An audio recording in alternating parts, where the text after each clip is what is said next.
All right, gang. I'm under a highway, so my audio might suck, but it's what I can do because, overpass. Anyway, I wanted to show you what happens when muddy trails are ridden. Depending on where you are in the world, in the Pacific Northwest, their trails are adapted and built to be able to ride in weather. But in a lot of the dry places here in Texas, California, or in the West, you can't ride on muddy trails because this is what happens.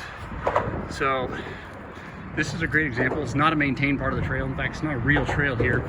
It's just a connector to real trails. But what happens is, it starts as a normal, single track, right?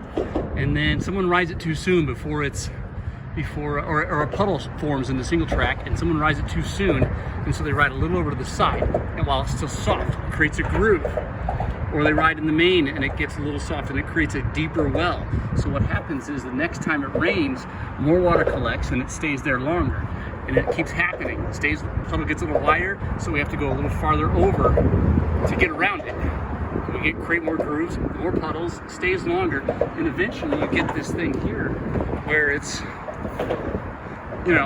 18 feet wide, and it takes, after a good rain, this puddle is full of water for 10 days now versus, drying up in half a day the way it used to. So that's what happens when you ride wet trails in places that aren't adapted to it. So if you see signs and you see chatter on social media in your local area about riding wet trails, don't do it, because it does this.